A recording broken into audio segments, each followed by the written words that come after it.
ద్రవిడవేదరహస్యజాతम् శ్రీగౌతమాన్వయజమాశ్రితभागधेयम् गोपालदेशिकमहं शरणं प्रपद्ये वाधूलान्वयसञ्जातमप्पलार्यतनोभवम् गोपालाचार्य सच्छात्रम् वन्दे वेङ्कटदेशिकम् श्रीवात्स्यवरदाचार्य पौत्रम् तत्पदसंश्रयम् तातार्यतनयम् वन्दे रघुनाथाह्वयम् गुरुम् कास्यपान्वयसञ्जातम् नारायणपदाश्रितम् శ్రీమన్నారాయణం వందే యతీశ్వరశ్రియాజుషం. సద్గ్రంథాధ్యయన సంగోష్ఠిని ఈనాటి వ్యాసంగానికి సాదరంగా ఆహ్వానిస్తూ కలిసి ప్రార్థన చేసుకుందాం. శ్రీపరాశర భట్టార్య శ్రీరంగేశ పురోహిత శ్రీవత్సాంకసుత శ్రీమాన్ శ్రేయసే మేస్తు భూయసే సప్త ప్రాకార మధ్యే सरसिजमुकुलोद्भासमाने विमाने कावेरी मध्यदेशे मृदुतरफणिराट्भोगपर्यङ्कभागे निद्रामुद्राभिरामम् कटिनिकटशिरः पार्श्वविन्यस्तहस्तम् पद्माधात्रीकराभ्याम् परिचितचरणम् रङ्गराजम् भजेऽहम् यद्बृन्दावनपण्डितम् दधिरवैर्यत्ताण्डवम् शिक्षितम् यल्लक्ष्मीकरसौख्यसाक्षि जलजप्रस्पर्धमानर्थियत् यद्भक्तेष्वजलस्थलज्ञमपि यद्दूच्य प्रसङ्गोत्सुकम् तद्विष्णोः परमम् पदम् वहतु नः श्रीरङ्गिणो मङ्गलम्. श्रीस्तनाभरणम् तेजः श्रीरङ्गेशयमाश्रये चिन्तामणिमिवोद्वान्तम् उत्सङ्गे అనంతభోగినః. ఈనాడు గోష్ఠికి స్వాగత వచనాలని తెలియచేస్తూ నిన్నటి పాఠ్యాంశాన్ని మననం చేసి మన ముందు ఉంచినటువంటి అరుణని మనసారా అభినందిస్తున్నాను. ఇవాళ అరుణలో నాకు ఒక కొత్తదనం కనిపించింది. బహుశా స్వాతి వాళ్ళ లాంటి వాళ్ళకు కూడా కనిపించి ఉండాలి, ఎందుకంటే చూస్తూనే ఉన్నారు కాబట్టి. ఒక మంచి కాన్ఫిడెన్స్, ఆ కాన్ఫిడెన్స్ తోటి చెప్పినట్టుగా అనిపించింది నాకు. శ్లోకానుసంధానం అయితేనేమి, ముందు చెప్పినటువంటి విషయాలైతేనేమి, కూర్చుకున్నటువంటి విధానం అయితేనేమి, దాంట్లో ఒక క్లారిటీ ఉంది. ఇది నేను మనసారా అభినందిస్తున్నాను. అంతేకాదు, మా జానకమ్మ గారు అని మా వాళ్ళంటే నాకు అర్థమయ్యేది కాదు అని స్వాతి చెప్పినట్లుగా వీళ్ళందరూ ఎప్పుడూ కూడా మా మా అనేటటువంటి ఒక ప్రత్యేకమైనటువంటి ఆదరాన్ని కలిగి ఉంటారు బొబ్బిలి గోష్ఠి వాళ్ళు. చెయ్యగలిగింది చెయ్యటం, లేని చోట మాట్లాడకుండా ఉండడం అనేటటువంటి ఒక సంస్కారం వాళ్ళల్లో నేను చూస్తాను. మానసికంగానూ శారీరకంగానూ శక్తి లేదు అంటే లేదు, అలా అనుకోవద్దు. శరీరం కాబట్టి శరీరానికి ఏమైనా వస్తాయి, మనకి తప్పదు, ఒక్కొక్కప్పుడు బలహీన పడుతూ ఉంటుంది. కానీ మానసమైనటువంటి శక్తిని ఈ వ్యాసంగం ద్వారా మరింతగా మనం పెంచుకోవాలి. మనకి మానసికమైనటువంటి శక్తిని ఇచ్చేదే ఈ రకమైనటువంటి వ్యాసంగం కనుక ఆధ్యాత్మిక వ్యాసంగంలో ఉండి ఆచార్య సమాశ్రయణం చేసి గ్రంథాధ్యయనం చేస్తూ సత్కార్య నిర్వహణం చేస్తూ ఉండేటటువంటి మనకి ఎప్పుడూ మనోబలం నిండుగా ఉండాలి అనేదాన్నే మనం కోరుకుందాం. అభయం కావాలి, ఆ భుజములు మనకి అభయప్రదములు కావాలి అంటే అలాంటి భయం లేకుండా ఉండేటటువంటి స్థితి మనలో నిండి ఉండాలి అని మనం ఎప్పుడూ ప్రార్థన చేసుకుందాం. మంచి ప్రయత్నం చేశారు, మంచి స్పష్టత ఉంది అనుసంధానం చేసిన దాంట్లో. విషయాన్ని మరీ సంగ్రహంగా కాకుండా మరీ విస్తరంగా కాకుండా ఎంతవరకు అవసరమో అంతవరకు విషయాన్ని చక్కగా వివరించేటటువంటి మీ ప్రయత్నంలో ఏ రకమైనటువంటి దోషము లేదు. అంటే రెండవ విభాగంలోకి వచ్చేసరికి మొదటి శ్లోకంలో మొదటి భాగం అంతా కూడా స్వామి యొక్క శక్తిని తెలియచేసేదిగా మనకి రూపకం ఉంది. తర్వాత భాగంలో మనకి ఫణీంద్ర స్ఫీతస్రక్ అన్న చోట, ఫణీంద్ర అన్న చోట చక్కగా సమన్వయం చేశారు. అది శేషను పాములా ఉన్నాయి, సువృత్తములై ఉన్నాయి అని అంటూ, స్ఫీతస్రక్ దగ్గర చిన్న కన్ఫ్యూజన్ ఉంది. స్వామి భుజములే పెద్ద పూలదండలలా ఉన్నాయి అని చెప్తున్నారు.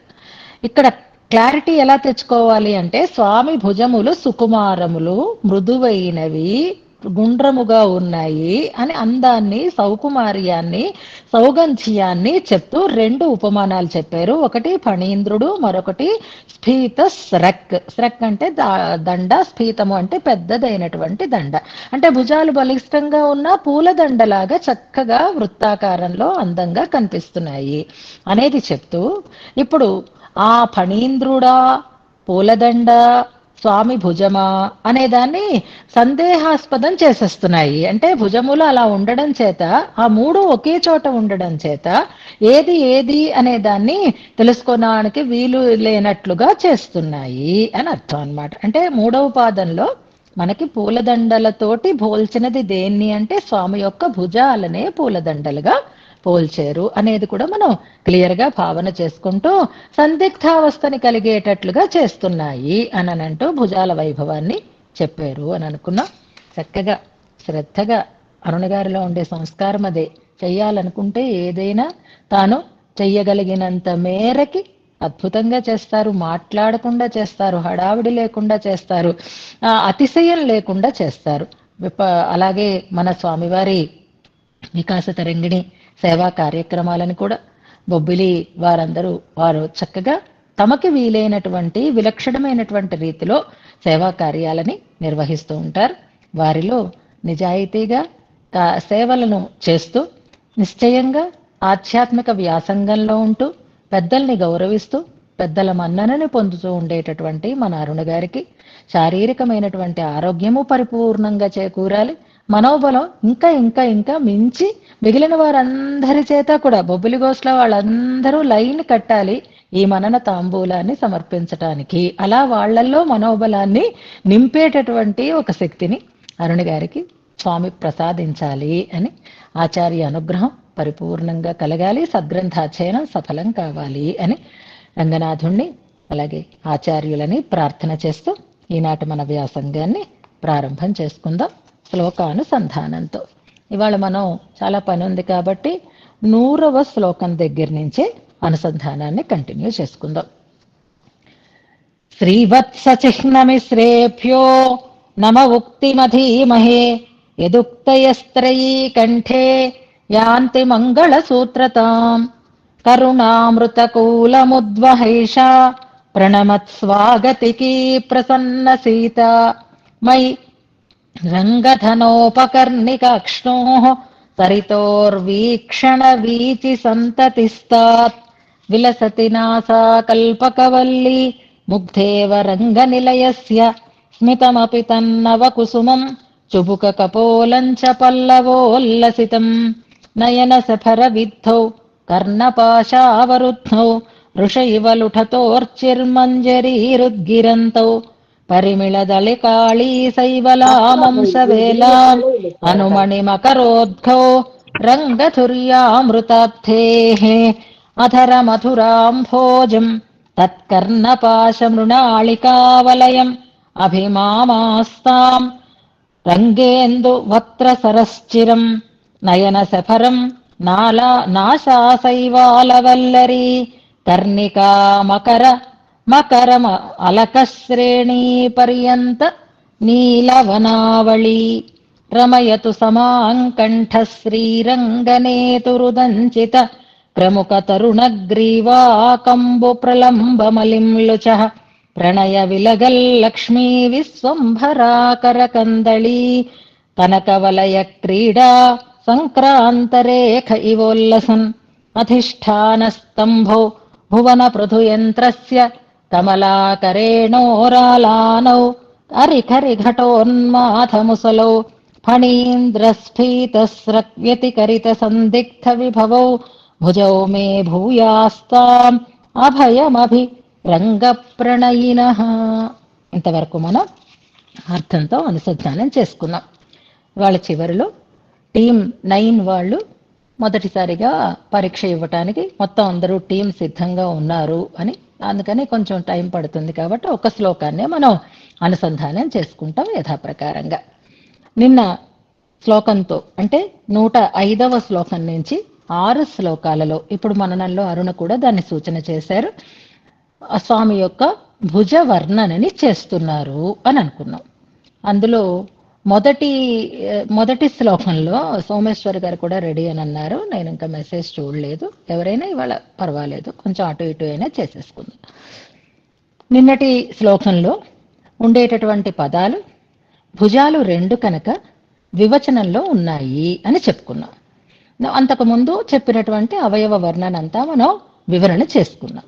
ఇప్పుడు మనం భుజాలు రెండు కాబట్టి ద్వివచనంలో ఉన్నాయి అని అనుకున్నాం. అలాగే రెండు రెండుగా ఉండేటటువంటి అవయవ వర్ణన వేటి వేటిలో మనం చూసాము అనే దాన్ని ఒకసారి అవయవాలని జ్ఞాపకం చేసుకుంటే ముఖకాంతి, కిరీటకాంతి ఇలా పక్కన పెట్టండి. రెండు అనేసరికల్లా కనుబొమ్మలు ఒకటి రెండు, కన్నులు రెండే. కానీ అక్కడ దయారసాన్ని గురించి చెప్పే చోట కాకుండా రెండు అన్న చోట రెండు నేత్రములు అని మనకి చెప్పినట్లుగా రూపకం చెప్పినవి ఆ రెండు రెండు నదులు అని చెప్పినటువంటి శ్లోకం దగ్గర మనం జ్ఞాపకం పెట్టుకోవాలి. కనుబొమ్మలు రెండు, అలాగే నేత్రములు రెండు. ఇవి కాకుండా ఇంకా రెండిటిగా చెప్పినది ఏది అంటే నిన్ననే మనం చెప్పుకున్నాం నయన శఫర విద్ధౌ అనే శ్లోకంలో మకర కుండలాలని వర్ణించారు. కర్ణికలు చెవికి పెట్టుకునేటటువంటి ఆభరణములు అని అనుకున్నాం. చెవులని వేరుగా వర్ణించలేదు కాబట్టి మనం చెవులు కూడా రెండే, కానీ ఇప్పుడు వర్ణించబడినటువంటి శ్లోకాల గురించి మనం చెప్పుకుంటున్నాము. ఇంకా ముందుకు వెళ్ళొద్దు, ఇప్పుడు ఇక్కడ ఉన్న వాటి దగ్గర మనం చెప్పుకుందాం. కనుబొమలు ద్వివచనాంతంగా చెప్పారు రెండు శ్లోకాలలో. అలాగే ఇవేవి కాకుండా ఇంకొక రెండు మీరు గుర్తించగలిగితే గ్రేట్. రెండు అని చెప్పగలిగి వర్ణన పూర్తయిపోయినటువంటి ఒక అంశం కలిగినటువంటి ఒక అవయవ భాగాన్ని ముఖారవిందంలో మనం తెలుసుకోవాలి అని అంటే మనకి ఏవి చిగుళ్ళు, ఏది పువ్వులు, ఏది ముఖ అంభోజములు, ఇది మనకి చెప్తూ ఏవి చేపలు ఇలా చెప్తూ ఉండేటటువంటి ఒక శ్లోకం ఉంటుంది చూడండి. విలసతు నాసా కల్పకవల్లి అనేటటువంటి ఒక శ్లోకాన్ని జ్ఞాపకం చేసుకోండి. ఇలా కూడా మనం గుర్తించగలిగేటట్లుగా ఉండాలి కాబట్టి అందులో చాలా చాలా రూపకాలు చేశారు. అందులో కల్పవల్లి, దాని పువ్వు, దాని యొక్క చిగుళ్ళు ఇలా చెప్పారు 101 శ్లోకంలో. నెంబర్లు నాకు అక్కర్లేదు, నాకు ఇప్పుడు తెలిసిపోతున్నాయి. ఇంకా నెంబర్లు వదిలేయండి, మీరు విషయం దగ్గరికి రండి. అందులో మనకి చుబుక కపోలం అని ఒక ప్రయోగం ఉంది చూసారా. అక్కడ ఒకటి చుబుకమైతే ఒక్కటే ఉంటుంది, కపోలమైతే కపోలములు అంటే బుగ్గలు కదా, కపోలములు అంటే గండస్థలం అంటాం కదా, అవి ఎన్ని ఉంటాయి రెండు. అక్కడ మనకి చుబుక కపోలం అని ఉంటుంది, చుబుకము కపోలములు అని సమాసం చెప్పుకోవాలి. కపోలవు అనే ఉంటుంది అనమాట. కానీ వాటి రెండింటినీ కలిపి చెప్పడం వల్ల చుబుక కపోలం అని అన్నారు. కపోలములు కూడా రెండే, ఆ రెండు కూడా చిగుళ్లతో వర్ణింపబడ్డాయి అనేదాన్ని మనం ఇక్కడ సమన్వయం చేసుకుందాం. ఇంకా టెస్ట్ పెట్టినా సరదాగా ఉంది. ఒక 2 నిమిషాల్లో పూర్తి అయిపోతుందిలేండి, కొంచెం లేట్ అయినా మనకేంటి అలవాటు పడిపోయాం కాబట్టి. ఇంతవరకు మనం స్వామి యొక్క అవయవాల గురించి ప్రస్తావన చేసుకుందాం, అవయవ వర్ణనలో చూసుకున్నాం. ఇప్పుడు అలా కాకుండా రెండుగా చెప్పినవి ఆ శ్రీరంగ వర్ణనలో, ఆలయ వర్ణనలో లేదా గర్భాలయ వర్ణనలో రెండుగా చెప్పినటువంటి వాటిని వారు వ్యక్తులైనా కావచ్చు, లేదా అది అచేతనమైనా కావచ్చు, చేతనమైనా కావచ్చు. రెండుగా మనం చెప్పుకున్నవి ఏవేవి ఉన్నాయి అనే దాన్ని ఒక్కసారి తెలుసుకుందామా. నేను మీకు ఒక హింట్ ఇస్తాను. గుడ్ వచ్చేసింది. ఆమోద స్తంభములు. Very good. ఆమోద స్తంభద్వయం అని శేషశయలోచనామృత నదీరయాకులిత అనేటటువంటి శ్లోకంలో రెండుగా చెప్పబడినవేవి ఆమోద స్తంభములు. Very good. ఇంకా నేను ఏదైనా కావచ్చు అని చెప్తున్నాను, ఆడవాళ్ళు కావచ్చు, మగవాళ్ళు కావచ్చు, ఏదైనా కావచ్చు. లక్ష్మీ విశ్వంభరా కమలయాచ అనేటటువంటి దేవేరులని ఇద్దరిని చెప్పారు. Very good. ఇంకా చామరగ్రాహిణులు ఇద్దరేనా చెప్పారు అక్కడ? అక్కడ ఇద్దరు అని లేదే మనకి.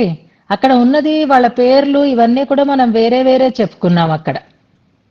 చామరగ్రాహిణులు ఇద్దరు కాదు. గుడ్. ఇంకొకటి ఎవరి భార్యలు ఇద్దరిని చెప్పారు. మనకి చెప్పారు కదా, గుడ్ పెట్టింది ఇది. ఎవరు? రుద్రయా సహసు కీర్తిమర్చై అనేటటువంటి దాంట్లో అక్కడ ద్వివచనాంతం కాకపోయినా ఇద్దరుగా చెప్పబడినటువంటి వాళ్ళు గరుడ పత్నులు ఇద్దరు, రుద్ర సుకీర్తి అనేటటువంటి పాత్రలు ఇద్దరు. రెండు శ్లోకాలలో చెప్పినవి కాదు, అందుకే కంగారులు పడకండి. మీరు తోచినట్టు నెంబర్లు పెట్టేస్తే కన్ఫ్యూజ్ అవుతాం. నేను అడుగుతున్న క్వశ్చన్ ఏంటి, రేపు పొద్దున మీరు పరీక్షకుల దగ్గర ఉండాల్సినటువంటి ఏకాగ్రత, ముందు ప్రశ్న అర్థం అవ్వాలి, అర్థం అయితే సమాధానం రావాలి. మన పాండిత్య ప్రకర్ష గబగబా మనం ఏవేవో చెప్పేయడం కాదు. నేను అడుగుతున్నవి ఏమిటి, రెండు జంట. అవి ముందు స్వామి అవయవాలలో చూసాము. తర్వాత మనం ఇప్పుడు అక్కడ ఉండేటటువంటి పరిసరాలలో చూస్తున్నాం, చేతనాలుగాను చూస్తున్నాం, అచేతనాలుగాను చూస్తున్నాం. అంతవరకు పరిమితం అవ్వండి, తెలిసిందా? ఇప్పుడు ఆలోచిస్తే చెప్పినవి ఆమోద స్తంభాలు రైట్, ఇంకా రుద్ర సుకీర్తి రైట్, దేవేమారులు ఇద్దరు కరెక్ట్ అయినటువంటి ఆన్సర్. ఇంకా ఇంకా ఇవి కాకుండా ఇదొక్కటి మీరు చెప్పేస్తే చాలు, నేను ముందుకు వెళ్ళిపోతా. ఇది ద్వివచనాంతంగానే ఉంటుంది, విశ్వక్సేన సన్నిధిలో ఉంటుంది, ఇద్దరు ఉంటారు. విశ్వక్సేనుని సన్నిధి గురించి ఉంటుంది. వాళ్ళిద్దరికీ నేను దాసుణ్ణి అవుతాను, వాళ్ళు రంగనాథుణ్ణి ఆనందింప చేస్తున్నా. అబ్బా, లిప్ సింక్ నాకు అర్థం. హాను విభీషణయో అనిత గారు చెప్తున్నారు, ఇంకా టైప్ చేయలేదు. అలా భగవంతునికి దాసులు, రంగనాథుడికి నిత్య దాసత్వం చేస్తూ ఉండేటటువంటి చిరంజీవులు ఇద్దరు ఎవరు అంటే హాను విభీషణయో శ్యాం అనేటటువంటి ఒక శ్లోకాన్ని గుర్తు చేసుకుంది. మీ సెకండ్ లెవెల్ ఇలా ఉంటుందన్నమాట, గుర్తుపెట్టుకోండి. శ్లోకం అర్థం తెలియాలి లేదా స్తోత్రం అర్థం తెలియాలి అంటే ఇలాగ మనం ఆలోచన చేసుకుంటూ వెళితే సరిపోతుంది. గుడ్. అమ్మవార్లు ఇద్దరు ఉన్నారు, గరుడ పత్నులు ఇద్దరు ఉన్నారు, ఆమోద స్తంభాలు రెండు ఉన్నాయి, హనుమద్ విభీషణులు ఇద్దరు ఉన్నారు. ఇలా మనం రెండు రెండుగా వర్ణించినటువంటి అంశాలని ఒకసారి ఈ సందర్భంగా గుర్తు చేసుకుందాం. స్వామి యొక్క భుజములు రెండు అని మనం చెప్పుకున్నాం కాబట్టి. ఇక నిన్న మనం అదిగో మళ్ళీ ఇలాంటివే జయ విజయులు, అక్కడ చెప్పింది జయ విజయులు ఇద్దరినీ చెప్పలేదు కదా, అక్కడ ఇంకా చాలా చెప్పారు కదా. అవి మనం కాస్త జాగ్రత్తగా ఆలోచన చేసుకోవాలి. అక్కడ మనం ఎవరెవరిని గుర్తుపెట్టుకోవాలి అది అంటే నాలుగు వైపులా ఉండేటటువంటి జంటలని ప్రధానంగా గుర్తుపెట్టుకోవాలి. జయ విజయులని చెప్పారు అని చెప్పలేదు అక్కడ, నిజానికి వారు వచ్చిన ద్వారమే వేరుగా ఉంది. అలాగే కరుముఖ జయత్సేనులు అని పెడుతున్నారు, అది కూడా కాదు కదా, వాళ్ళు కూడా రెండు కాదు కదా. అక్కడ మనం కొంచెం మన తెలివిని జాగ్రత్తగా ఉపయోగించేటటువంటి స్థితిలో ఉండాలి అనేదాన్ని నేను సూచన చేస్తున్నాను. అయిపోయింది అక్కడికి, ఇంకా దాన్ని వదిలేద్దాం మనం. నెక్స్ట్, ఇప్పుడు నిన్నటి శ్లోకంలో స్వామి యొక్క భుజబులు అధిష్టాన స్తంభములు అని అన్నారు, అంటే ఆధార స్తంభములు అని అనుకుంటున్నాం. ఆధార స్తంభములు అయి ఉన్నాయి, బంధన స్తంభములు అయి ఉన్నాయి అని అనుకున్నాం. బంధన స్తంభములు అంటే అది ఆలాన స్తంభములు, అది మనం చెప్పుకున్నాం. అధిష్టాన స్తంభము అన్నప్పుడు భగవద్గీతలో శ్లోకాన్ని నిన్న మనం చెప్పుకోలేదు, ఒకసారి జ్ఞాపకం చేసుకుందాం. అందరికీ తెలిసినదే, కానీ ఈ అధిష్టానం అనే పదం వచ్చింది కాబట్టి నిజానికి మోసేవి అని అర్థం అన్నమాట, భారాన్ని వహించేవి అని. ఇక్కడ అధిష్టానము అంటే ఆధారము అనే అర్థంలో మనం చెప్పుకుంటున్నాం. ఈ పదాన్ని గురించి మనం చెప్పుకోవాలంటే భగవద్గీతలో బాగా తెలిసినటువంటి రెండు శ్లోకాలు జ్ఞాపకం చేసుకోవచ్చు. ఏవి అంటే, స్వామి అవతార రహస్యాన్ని గురించి ప్రశ్నించేటప్పుడు స్వామి సమాధానం చెప్పిన వాటిలో, నేను పుడతాను, ఎలా పుడతాను అంటే అజోపిసన్ అవ్యయాత్మ భూతానాం ఈశ్వరోపిసన్ ప్రకృతిం స్వాం అధిష్ఠాయ అనేటటువంటి పదం గుర్తుంచుకోండి. అంటే నాదైనటువంటి దేహాన్ని నేను ధరించి వస్తున్నాను, నా ప్రకృతిని నేను విడిచిపెట్టకుండానే నా సంకల్పానుసారంగా నేను రూపాన్ని ధరించి వస్తాను. ప్రకృతిం స్వాం అధిష్టాయ, నా సంకల్పానుసారంగా అని అధిష్టాయ అనే పదం గుర్తుపెట్టుకోండి. అలాగే దైవం చైవాత్ర పంచమం అని ఒక పదం, ఒక శ్లోకం ఉంటుంది చూసారా, చివరిలో 18వ అధ్యాయంలో చెప్తాడు, నువ్వేం చేయలేదు నాన్న, ఓ పని చెయ్యాలి అంటే ఇన్ని ఉండాలి అంటూ ఆ శ్లోకాన్ని ప్రారంభం చేస్తారు. అధిష్టానం తథా కర్త కరణంచ పృథక్ విధం అంటూ సాగుతుంది. అది మనకు కావలసిన పదం ఏది ఇక్కడ అంటే అధిష్టానం అనే పదం. అక్కడ అధిష్టానం అంటే శరీరము అని, ప్రధానమైనటువంటి ఉపకరణము అని అక్కడ చెప్తున్నారు. ఆ తర్వాత కర్మ క్రియ ఇవన్నీ మనకి కర్త క్రియ ఇవన్నీ ఉపకరణాలు సాధనాలు అవన్నీ వస్తాయి. పదం కోసం నేను ఈ రెండింటిని మీకు జ్ఞాపకం చేస్తున్నాను. ఇక మరొకటి ఏది అంటే మనకి ఇక్కడ అర్థానుగుణంగా మనం సమన్వయం చేసుకోవలసినటువంటి భగవద్గీత శ్లోకం ఏది అంటే ఈశ్వర సర్వభూతానాం హృద్దేశే అర్జున తిష్టతి అనేటటువంటి భ్రామయన్ సర్వభూతాని యంత్రారూఢాని మాయయా. ఇక్కడ మనం యంత్రం దగ్గరికి వచ్చేసాం, అధిష్టానం అయిపోయింది అప్పుడే, ఇప్పుడు యంత్రం దగ్గరికి వచ్చేసాం అన్నమాట. భువన పృథు యంత్రస్య అంటే ఈ యంత్రాన్ని తిప్పుతున్నవాడు, ఈ జగచ్చక్రాన్ని నడిపిస్తున్నటువంటి వాడు, దీన్ని కదిలిస్తున్నటువంటి వాడు ఎవరు అంటే ఆధారభూతుడైనటువంటి పరమాత్మ శ్రీమన్నారాయణుడు అనే విషయాన్ని మనకి భ్రామయన్ సర్వభూతాని యంత్రారూఢాని మాయ, తన మాయతో ఈ జగత్తుని ఆయన నిర్వహిస్తున్నాడు. మాయయ అని యంత్రారూఢములు అని తిప్పడము అనేటటువంటి భావన, ఆయనే అధిష్టానము అనేటటువంటి భావన మనకి స్పష్టంగా భగవద్గీతలో కనిపిస్తుంది. ఎందుకని ఇక్కడ ఇంకా చెప్తారు వ్యాఖ్యానంలో, మామూలుగా మన విశిష్టాద్వైత సిద్ధాంతానికి మిగిలిన సిద్ధాంతాల్లో ప్రధానంగా అద్వైత సిద్ధాంతంలో బ్రహ్మకే మాయ ఆవరిస్తుంది, ఆ మాయ తొలగిపోతే అదే బ్రహ్మ అని సోహం అన్నదాన్ని మన వాళ్ళు చెప్తున్నారు. కానీ నిజానికి భ్రమ మనకి ఉంటుంది, ఆయనకి భ్రమణం ఉండదు, ఆయనకి భ్రమ ఉండదు, భ్రమణము ఉండదు. భ్రమింప చేసేవాడు, భ్రమణాన్ని జగచ్చక్రాన్ని భ్రమింప చేసేటటువంటి వాడు పరమాత్మ అంటూ చాలా అందంగా సంస్కృత వ్యాఖ్యానంలో చెప్తారు. ఇక్కడ అధిష్టాన స్తంభము అంటే జగచ్చక్రాన్ని నియమించేటటువంటి మహానుభావుడు ఆయన అని చెప్తారు.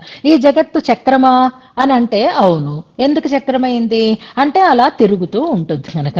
ఏం తిరుగుతూ ఉంటుంది అంటే ఓహో పెద్ద సంతోషపడిపోతున్నాం మనం, ఉగాది వచ్చేస్తోంది అని. ఎన్ని ఉగాదులు రాలేదు కనుక ఇది ఇంకో ఉగాది వస్తుంది మనకి, కొత్త సంవత్సరం.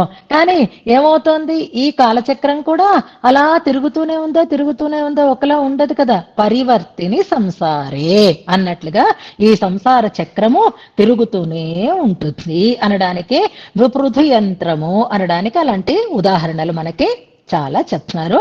అది మనం జ్ఞాపకం పెట్టుకుందాం.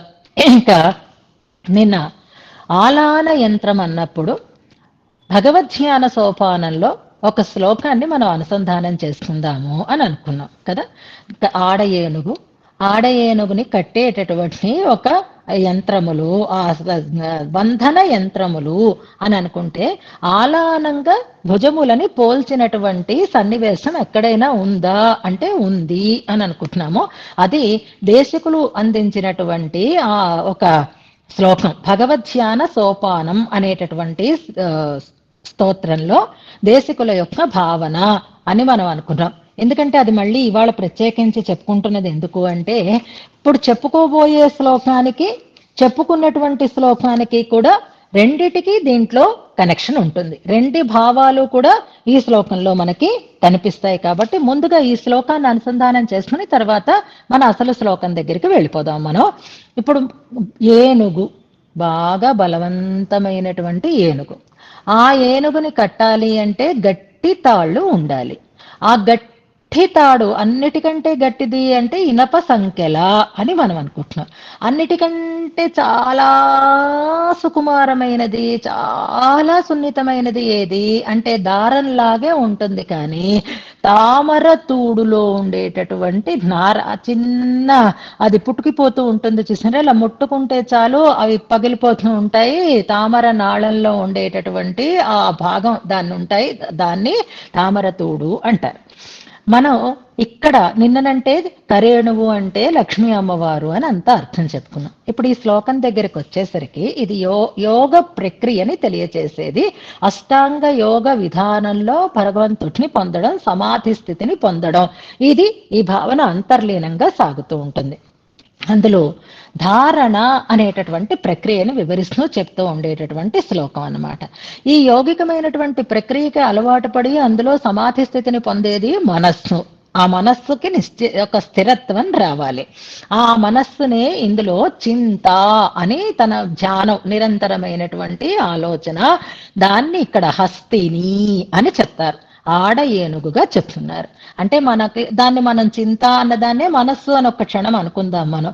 ఇప్పుడు ఈ మనస్సు అనేది ఒక మదించినటువంటి ఏనుగు అని అనుకుంటున్నాం. ఆ మదం దేని వల్ల అంటే నేను అన్ని సాధించాను అనే యోగిక ప్రక్రియలో కూడా ప్రత్యాహారం వచ్చేసింది కదా, వెనక్కి తిరిగి వచ్చేది ఎటు వెళ్లకుండా, అందుకని చింతా హస్తిని అని అంటున్నాను. ఒక దృప్తత అంటారు, అంటే ఒక దర్పం ఏర్పడి ఉన్నది ఈ ఏనుగుకి. ఇప్పుడు ఈ ఏనుగుని గట్టిగా కట్టడం సాధ్యం అవుతుందా, నా మనస్సు నేను కట్టగలుగుతానా అని సందేహం. ఎలా కట్టగలుగుతాం? కట్టగలగం, శ్రద్ధగా కూర్చుంటాం, కానీ 5 నిమిషాలు అయ్యేసరికి మన మనస్సు మన మాట వింటుందో చెప్పండి. అంచేత ఈ మనస్సు చాలా చంచలమైనది.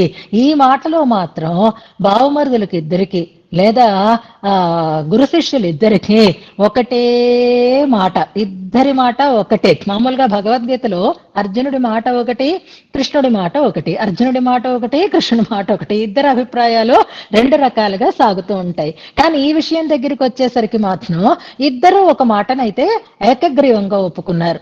ఏమిటా మాట అంటే చంచలం హి మనః కృష్ణ అంటాడు అర్జునుడు. అవునవును, మనో దుర్నిగ్రహం చలం అంటాడు కృష్ణ పరమాత్మ. అంచేత అతి చంచలమైనది మన మనస్సు, అందులో దృప్తితో ఉంది, అంటే దర్పంతో ఉంది. ఈ మనస్సుని కట్టాలి అని అంటే గట్టి తాడు కావాలి.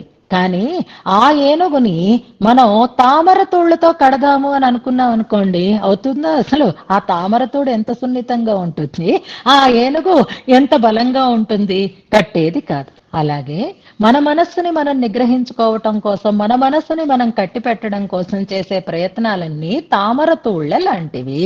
అంటే ఆ పని సాధ్యమయ్యేటట్లుగా చెయ్యవు. అంటే మరి మనస్సు నిగ్రహంలోకి రాదా అంటే వస్తుంది. ఎలాగా అంటే భారం ఆయన మీద పెట్టండి. ఆయన మీద పెడితే భగవంతుడే ఆ ప్రయత్నం చేస్తాడు. భగవంతుడే మన మనస్సుని స్థిరపడేటట్లుగా చేస్తాడు. అలా చేస్తున్నాడు నా మనస్సుని. ఎంత ఆశ్చర్యం అంటారనమాట ఈ 7వ శ్లోకంలో. ఇప్పుడు అవును కదా, పెద్ద ఏనుగు కదా, పెద్ద మోకులు తెద్దాము అని రంగనాథుడు ప్రయత్నం చేయలేదుట. ఆయన కూడా ఆ మనస్సు అనేటటువంటి హస్తిని బంధించటం కోసం అంతకంటే సూక్ష్మమైనటువంటి తాళ్లతోటే బంధిస్తున్నాడు. ఆ తాళ్ళేమిటి, ఎక్కడికి వెళ్ళారు, దేన్ని సేవిస్తున్నారు అనే దాన్ని 7వ శ్లోకంలో చూద్దాం. ఇక్కడ భగవద్ధ్యాన సోపానంలో 7వ శ్లోకం. ఇక్కడ మనకి స్వామి శయనించి ఉన్నటువంటి మూలమూర్తి అయినటువంటి రంగనాథుణ్ణి చెప్తున్నారు. ఏకం ఎలా పడుకున్నాడు అంటే ఇప్పుడు మనం చెప్పుకుంటామా అదే మాటని, లీలోపహితం, సరదా లీలగా అంటే చాలా విలాసంగా, ఉపహితం దగ్గర సరే వక్త్రం దగ్గర పెట్టుకొని ఉంటున్నాడు. ఇతరం బాహం ఆజానులంబం, మరొక దాన్ని చివరి వరకు సాగతీసి పెట్టుకున్నాడు ఆయన. ఇది మనం సప్త ప్రాకార మధ్య చెప్తున్నాం కదా. ప్రాప్త, అలా ఉండేటటువంటి స్వామి దగ్గరికి చేరిపోయింది నా మనస్సు. ప్రాప్త, ఎవరు ప్రాప్త అంటే చింతా హస్తిని అన్నారు. అంటే యౌగిక ప్రక్రియలో మనస్సు అక్కడికి వెళ్ళింది అనమాట. ఇప్పుడు ధారణ స్థిరంగా ఉండాలి అక్కడ. రంగేశయితు, రంగేశయితు రంగనాథుని యొక్క ఎవరైనా అంటే అఖిల ప్రార్థనా పారిజాతం, అఖిల ప్రార్థనా పారిజాతం అయినవాడు. పత్రలహ పారిజాత మనం చదువుకున్నాం కదా, దాన్ని వేదాంత దేశకులు కూడా ఉపయోగిస్తున్నారని అనుకుందాం. ఏది కోరితే అది ఇచ్చేటటువంటి వాడు, ఒక చేతిని చాచి ఒక చేతిని తల దగ్గర పెట్టుకుని పవళించి ఉఠినేటటువంటి స్వామిని ప్రాప్త చేరి ఉంది నా మనస్సు. ఈ చేరినటువంటి నా మనస్సుని కదలనివ్వకుండా చేస్తున్నాడు స్వామి. ఎలా కట్టిపడేస్తున్నాడు దాన్ని అంటే దృప్తాసేయం. నా మనస్సు దృప్త దర్పంతో ఉంది ఈ నా మనస్సు చూడండి కాబట్టి. కానీ ఇంత గర్వము ఎలా కట్టుబడిపోయిందో తెలియదు. దృఢ నియమిత గట్టిగా కట్టిపడేశాడు ఆయన. ఎలా కట్టాడు, ఏ తాళ్లతో కట్టాడు అంటే రశ్మిభి భూషణానాం రశ్మిభి. ఆయన యొక్క చేతులకి ఉండేటటువంటి ఆభరణముల యొక్క కాంతి అనేటటువంటి ఆ తాళ్లతో ఈ చింతాహస్తిని కట్టి పడేసాడు అనమాట. ఇప్పుడు మనం ఏమైనా మాల్స్ కి వెళ్ళినప్పుడు ఏమైనా షాప్స్ ముందు నుంచి వెళుతూ ఉంటే అక్కడ వాళ్ళు ఎగ్జిబిట్ చేసిన వస్తువులను చూస్తూ ఉంటే ఎవ్వరూ మనని కట్టి పడక్కర్లేదు. మన కాళ్ళు అక్కడే ఠక్కమని ఆగిపోతాయి, మన కళ్ళు అక్కడే చెదరకుండా నిలిచిపోతాయి కదా. అలా నిలిచిపోయింది నా చింతాహస్తిని. నా చింత అనేటటువంటి హస్తిని ఎలాగా అంటే దృఢ నియమిత. ఎవరండి అక్కడెవరు? ఆ షాప్ వాడు పట్టుకున్నాడా, లేక మరెవరైనా వచ్చి ఆపుతారా మనని? మన చింతే కదా అక్కడ ఆగిపోతుంది. ఎంత దృఢంగా ఆగిపోతుందో మనకే తెలుసు. ఇప్పుడు అక్కడ ఆగిపోయింది. ఏం ఆపింది అంటే రశ్మిభి భూషణానాం దృఢ నియమిత. నిజానికి ఈ యోగం దేని వల్ల జరుగుతోంది అంటే బంధ విముక్తి కోసం జరుగుతున్నటువంటి యోగం ఇది. యోగంలో భగవంతుడిని చేరడం ఈ బంధ విముక్తిని పొందడం కోసమే కదా. కానీ బంధ విముక్తి కోసం చేసే ప్రయత్నం బంధనాన్ని కట్టుబడి ఉండడం అనే ఒక తమాషాని అందులో చెప్తారు. అలా స్వామి ధరించినటువంటి భూషణ కాంతులే మన మనస్సుని అక్కడ కట్టి పడతాయన్నమాట. చింతాహస్తిని అనుభవతి మే చిత్రం ఆలానయంత్రం. మే చింతాహస్తిని, నా చింత అనేటటువంటి ఆడయేరుకు అనుభవతి అలా బంధింపబడి చక్కగా అనుభవతి స్వామి యొక్క సౌందర్యాన్ని అనుభవిస్తోంది. ఇప్పుడు ఇందులో ఆలాన యంత్రం అనడం కోసం ఈ శ్లోకాన్ని పెట్టుకున్నాం అన్నమాట. ఆలాన యంత్రమైంది ఇప్పుడు ఈ చింతాహస్తినికి స్వామి యొక్క భుజములు. తాళ్ళు ఏవైనాయి? ఆభరణ కాంతులు. ఈ హస్తిని ఎవరు? చింత అనేటటువంటి హస్తిని అంటారు. కాబట్టి ఈ భావన తర్వాత వేదాంత దేశకుల యొక్క ఈ శ్లోకంలో మనకి కనిపిస్తుంది. ఆలాన యంత్రం అనడానికి ప్రమాణంగా దీన్ని తీసుకుందాం. ఇప్పుడు ఒక భుజము చాపి ఒక భుజము తల కింద పెట్టుకుని అనేటటువంటి వర్ణన ఉంది చూసారా, అది కూడా పారిజాతము అని ఏది కోరితే అది ఇచ్చేటటువంటి పారిజాతము అని మొదటి భాగం అంతా ఇప్పుడు మనం చెప్పుకోబోయేటటువంటి శ్లోకంలో సమన్వయపడుతుంది. ముందుగా శ్లోకాన్ని అనుసంధానం చేసుకుందాం. ప్రతి జలధితో వేలాసయ్యాం విభీషణ కౌతుకాత్ పునరివ పురస్కర్తుం శ్రీరంగిణః ఫణిపుంగవే సముపదధతః కంచిత్ కంచిత్ ప్రసారయతో భుజద్వయమపి సదా దానశ్రద్ధాళు దీర్ఘముపాస్మహే. మొన్న చదివినప్పుడు కూడా ఈ జాగ్రత్త కూడా పాటించారు. భుజ అని అక్కడ ఆపి ద్వయమపి అని కాకుండా భుజద్వయమపి అనే చక్కగా అనుసంధానం చేశారు. ఇలా కలుపుకుంటే మంచిగా అర్థం భాషిస్తూ ఉంటుంది. మరొకసారి ప్రతి జలధితో వేలాశయ్యా విభీషణ కౌతుకాత్ పునరివ పురస్కర్తుం శ్రీరంగిణః ఫణిపుంగవే సముపదధతః కంచిత్ కంచిత్ ప్రసారయతో భుజద్వయమపి సదా దానశ్రద్ధాళు దీర్ఘం ఉపాస్మహే. క్రియాపదం తెలిసిపోతూనే ఉంది మీకు. ఉపాస్మహే, ఉపాసిస్తున్నాను. ఇంతవరకు మనం ఉపాసన గురించే చెప్పుకున్నాం కాబట్టి ఉపాస్మహే. ఉపవాసం అని ఒక పదం ఉంటుంది చూసారా, ఉప అంటే సమీపే అని కదా అర్థం. ఉపాస్మహే అంటే దగ్గరే కూర్చుంటాం అని అర్థం అనమాట. ఆస ఉపవేశనే అని మొన్న మనం చెప్పుకున్నాం కదా, అలాగా ఉపాస్మహే అంటే దగ్గరగా ఉంటాము అని అర్థం. అంటే ఉపాసిస్తాము అనే అర్థం అదే కదా. ఉపవాసం చేస్తున్నాం అంటే భగవంతుడి దగ్గరగా ఉన్నట్లుగా ఉంటున్నాం. ఉపాసన చేస్తున్నాము అంటే మరొక దానికి మనం పట్టించుకోకుండా దాని మీదే దృష్టిని కలిగి ఉంటున్నాము. ఎవరిని ఉపాస్మహే, దేన్ని ఉపాస్మహే అంటే భుజద్వయమపి, భుజద్వయమును ఉపాస్మహే. ఒక భుజాన్ని కాదు, రెండింటిని ఎప్పుడైనా గుర్తుపెట్టుకోండి. మొన్ననొక్క దాంట్లో అయితేనే ఒక కాలు అని మనకు వచ్చింది, ఒక పాదం చాలు అని మనం బృందావన పండితం దగ్గర అనుసంధానం చేసుకున్నాం ఒకసారి. ఇక్కడ భుజద్వయమపి, రెండు భుజాలని ఉపాస్మహే అంటున్నారు. ఉపాసన చేస్తాము అంటున్నారు. ఈ రెండు భుజాలు ఎలా ఉన్నాయి అన్నదాన్ని పైన వివరణ చేస్తున్నారు. చాలా సులభంగా ఉంటాయి. ఇందులో కంచిత్, కంచిత్ అనే ఒకే పదం 2 సార్లు వచ్చింది. కంచిత్ అనే పదాన్ని మనం చెప్పుకోవడానికి ముందు కించిత్ అనే ఒక పదం మనం ఇంతకు ముందు ఏ శ్లోకంలో వచ్చిందో ఒక్కసారి జ్ఞాపకం చేసుకుందామా.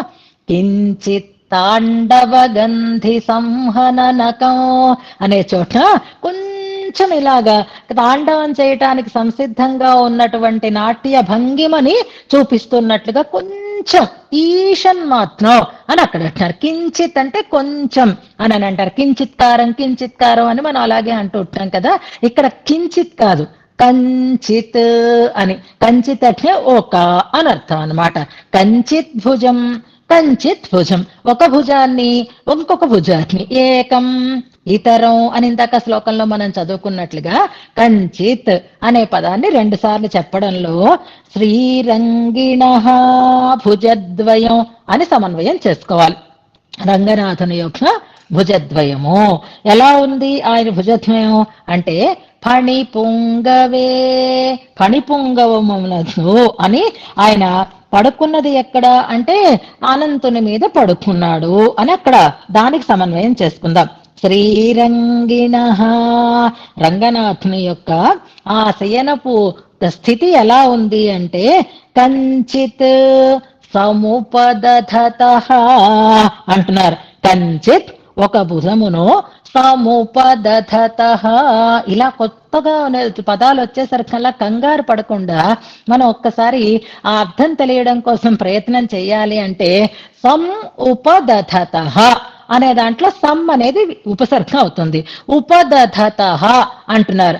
ఉపదధత అనే దానికి అర్థం తెలియాలి అంటే ఒక చెయ్యి ఆయనకి తల కిందకి వచ్చింది. తల కింద ఏముంటుంది అంటే తలకి ఒత్తుకునేటటువంటి, తలకి హాయిని కలిగించేటటువంటి దిండు ఉంటుంది. ఆ దిండునే ఏమంటారు? ఉపధానం అంటారు. అంటారా? మనకి తెలుసా? మీరు చెప్పలేదు కదండి, మాకెలా తెలుస్తుంది అంటే మీకు తెలియాలి. ఎందుకు తెలియాలి అంటే మీరు స్తోత్రానుసంధానం చేస్తారు కనుక. ఏవి చేసినా చెయ్యకపోయినా ఏవో కొన్ని ముఖ్యమైన స్తోత్రాలు మనకు తెలుసు కనుక. అందులో ఒకటి యామున స్తోత్రం కనుక. అందులో బాగా తెలిసినది అనంతగరుడ విశ్వక్సేనులు కనుక. అందులో ఇప్పుడు ఫణిపుంగవే అన్నారు కనుక ఫణిపుంగవుని దగ్గరికి వచ్చేసరికి నివాస శయ్యాసన పాదుకాం సుఖ, తర్వాత చెప్పండి. ఉపధాన అని వచ్చిందా లేదా? ఉపధానము అంటే ఎలా కావాలంటే అలా అవుతాడు అన్నప్పుడు ఉపధానం అంటే తలకి దిండు అని అర్థం అన్నమాట.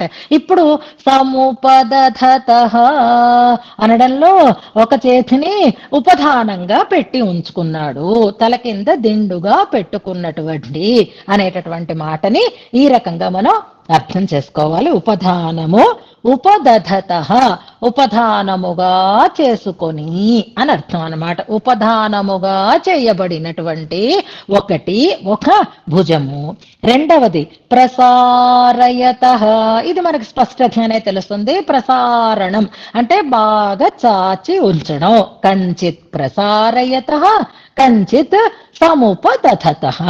భుజద్వయం 2 వచ్చాయి.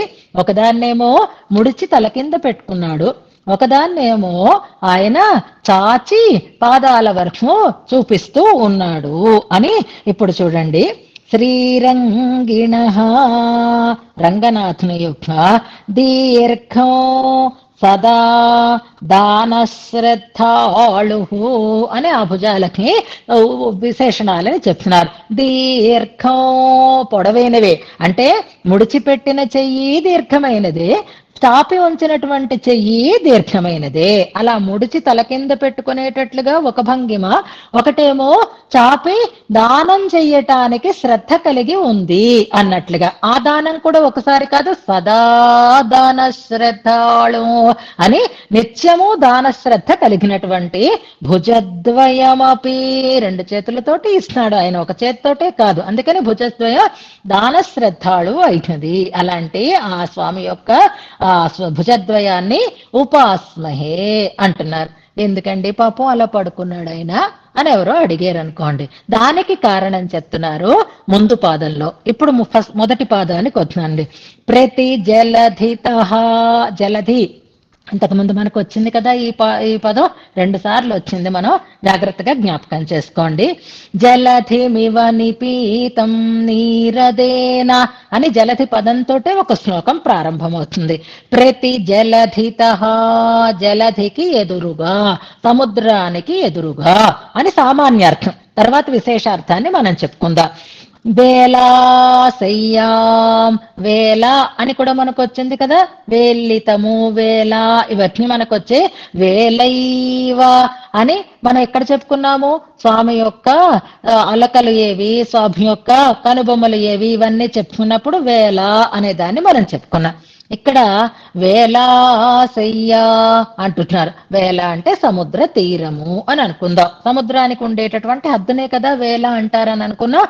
వేలాసయ్య, ఆ సముద్ర తీరంలో ఆ సముద్ర తీరాన్నే శయ్యగా చేసుకుని చాలా గట్టి అయినటువంటి గండ్ర ఇసకతోటి, రాళ్లతోటి, కంకరతోటి కూడి ఉన్నటువంటి ఆ ప్రదేశాన్ని శయ్యగా చేసుకున్నాడు. విభీషణ కౌతుకాత్, ఎందుకలా చేసుకున్నాడు అంటే విభీషణుడు శరణాగతి చెయ్యమని, సముద్రుణ్ణి ప్రసన్నం చేసుకోమని చెప్పడం చేత విభీషణ కౌతుకాత్, విభీషణుని యొక్క కౌతుకము, కౌతుకము అంటే కుతూహలము అని అర్థం, ఉత్సుకత అని అర్థం. ఆ ఉత్సుకత వలన అని చెప్తున్నారు. విభీషణ కౌతుకాత్, ఎప్పుడో జరిగిపోయింది కదండి రామాయణం. ఇప్పుడు ఎక్కడ కలియుగము, అది త్రేతాయుగం కదా అంటే లేదు మళ్ళీ ఇప్పుడు ఒక ఫోటోషూట్ జరుగుతోంది. ఆ ఫోటోషూట్ కి పోజులు అడుగుతున్నారు. ఆ పోజు పెట్టమని విభీషణుడు అడుగుతున్నాడు రఘునాథుణ్ణి. ఈయన రెడీ అంటున్నాడు అని పునరివా పురస్కర్తం అంటున్నారు. అప్పుడు నీ నవ్వే అబ్బా అద్భుతంగా ఉంటుంది. అది ఇప్పుడు ఇంకా క్లియర్ గా ఫోటో చూస్తాను, ఒక్కసారి నవ్వు అంటే అప్పుడు ఎలా నవ్వేమో, ఇప్పుడు మళ్ళీ అలా నవ్వమంటే మన వల్ల అవుతుందా? మన వల్ల ఏ పనులు కాకపోయినా దాని స్వామి చేస్తాడు కాబట్టి విభీషణ కౌతుకాత్, విభీషణుని చూడాలనే కుతూహలము అని అనుకోవచ్చు. ఇక్కడ విభీషణుని కోరికని తీర్చడం కోసం పునరివ, మళ్ళీ అదే అవస్థని, అదే స్థితిని పురస్కర్తం, అప్పుడు విభీషణుడి యొక్క మాటని ఆదరించాడు, ఇప్పుడు విభీషణుడి యొక్క మాటని ఆదరిస్తూ పురస్కర్తం, పురస్కారం అంటే బహుమానం అంటాను చూసారా, బహుమానము అంటే మాటని మన్నించటము అని అర్థం అనమాట. ఇప్పుడు మీరందరూ పురస్కర్తం, నా మాటని పురస్కర్తం, అమ్మగారు చెప్పారు అవధానం చెయ్యాలి, అది బహుమానం అంటారు. అంటే దాన్ని చక్కగా ఆదరంగా దానిని మన్నించుట అని అర్థం. ఆ బహుమానంతో దాన్ని మళ్ళీ తాను చేస్తున్నాడా అన్నట్లుగా పునః పురస్కర్తం ఇవ, మళ్ళీ ఆనాటి ఆ శయన వైభవాన్ని మరొకసారి విభీషణుడి ఆనందం కోసం ప్రదర్శిస్తున్నాడా అని అంటున్నట్లుగా ఫణిపుంగవే, ఫణిపుంగవుని పైన పరుండి ఉన్నటువంటి స్వామి అంటున్నారు ఈ శ్లోకంలో. ఇప్పుడు ప్రతిపదార్థం వరుసగా చెప్తూ వెళ్తాను, జాగ్రత్తగా గమనించండి. ప్రతి జలధిత, సముద్రమును ఎదురుగా, వేలాశయ్యా, వేలనే శయనముగా చేసుకొని, విభీషణ కౌతుకాత్, విభీషణుని యొక్క కౌతుకము వలన అంటే విభీషణుని యొక్క కుతూహలము వలన పునః మరల పురస్కర్తం ఇవ, మన్నించటానిక అన్నట్లుగా, ఆదరించటానిక అన్నట్లుగా ఫణిపుంగవే ఆదిశేషునిపై కంచిత్, ఇక్కడ సమన్వయం దగ్గరికి వచ్చేసరికి ఆర్డర్ ఇక్కడి నుంచి మారుతుంది, గమనించండి. ఫణిపుంగవే, అక్కడ వేలాశయ్య, ఇక్కడ ఫణిపుంగవుని పైన కంచిత్ సముపదధత, ఒక భుజమును ఉపధానముగా చేసుకుని, కంచిత్ ప్రసారయత, ఒక భుజమును చాచి ఉచ్చి, భుజద్వయమపి అంటే ఈ రెండింటిలో ఒకదాన్ని చాచి ఒకదాన్ని ఉంచుకుని, శ్రీరంగిణ భుజద్వయమపి రంగనాథుని యొక్క భుజద్వయమును, దానశ్రద్ధాళు దీర్ఘం భుజద్వయం దానమునందు శ్రద్ధాళువై దీర్ఘముగా సాగి ఉన్నటువంటి ఇంకా ఇంకా దీర్ఘమైనటువంటి భుజద్వయం ఉపాస్మహే భుజద్వయమును ఉపాసింతుముగాక అంటున్నారు. ఇందులో చాలా విశేషాలు మనకి కనిపిస్తాయి. ఒక్కొక్కటి మనం వివరణ చేసుకుంటూ వెళదాం. రామచంద్రుడు ఆనాడు సముద్ర తీరంలో శరణాగతి చేసినటువంటి సందర్భము మళ్ళీ ఇప్పుడు రంగనాథుడు ఇక్కడ ప్రదర్శిస్తున్నాడు అని అంటున్నారు. ఇందులో మనకి విభీషణ కౌతుకాత్ అనేటటువంటి ఒక ప్రయోగంలో ఇక్కడ విభీషణ కౌతుకాత్ పరుండి ఉన్నాడు. కానీ అప్పుడు ఎందుకు పడుకున్నాడు ఆయన అంటే విభీషణుడే శరణాగతి అనేటటువంటి ఒక ఆలోచనని చెప్పాడు కనుక విభీషణ కౌతుకాత్ అని అనేసుకోవచ్చు, పర్వాలేదు. కానీ దానికి మన వ్యాఖ్యానంలో ఆనాడు పడుకున్న దేనికోసం అంటే సీతా దర్శన కౌతుకం కోసం అంటున్నారు. ఆనాడు సముద్రాన్ని దాటి వెళ్ళాలి, సేతుబంధనం చేయాలి అనేటటువంటి ఒక ప్రయత్నం దేనికోసం అంటే ఎంత తొందరగా సీతాదేవి దగ్గరికి చేరదామా అనేటటువంటి ఉద్దేశ్యంతో ఆనాడు ప్రాయోపవేశం చేసినటువంటి సన్నివేశం. ఆనాడు సీతా దర్శన కౌతుకం కోసం అలా పడుకున్నాడు. కానీ విభీషణుడికి అనిపించింది, ఏది ఆ రోజు అలా పడుకున్నావు కదా, ఒక్కసారి మళ్ళీ నాకు అలా చూడాలని ఉంది అని అడిగితే ఇప్పుడు విభీషణ కౌతుకాత్ అనే మాటని ఇందులో చెప్పవచ్చు అంటారు. ఒక వ్యాఖ్యానంలో ఉండే విశేషాన్ని మనకి అందులో ఇచ్చారు. అక్కడ ఒక మంచి శ్లోకం ఉంటుంది, జాగ్రత్తగా గమనించండి. మన వ్యాఖ్యానాలు అరుదైన శ్లోకాలు ఇలాంటివి అక్కడ దొరుకుతూ ఉంటాయి మనకి, వాటిని జాగ్రత్తగా మనం గమనించాలి. అవునా, సీతాదేవి కోసమా ఆయన పడుకున్నాడు అక్కడ అంటే యథర్థమంబోధిరమంద్యభందిచ అనేటటువంటి స్తోత్రరత్నంలో శ్లోకాన్ని మనం జ్ఞాపకం చేసుకుంటాం. అలాగే మనకి శ్రీగుణరత్న కోశంలో కూడా ఒక శ్లోకం ఇలాగే ఉంటుంది, అమంధి అబంధిచ అన్నట్లుగా మమంధ బబంధ అనేటటువంటి రెండు క్రియాపదాలతో శ్రీగుణరత్న కోసం శ్లోకం కూడా జ్ఞాపకం చేసుకుందాం. అంచేత బంధించిన మధించిన అమ్మవారి కోసమే అనేటటువంటి భావన అక్కడ మనకి స్పష్టంగా కనిపిస్తుంది.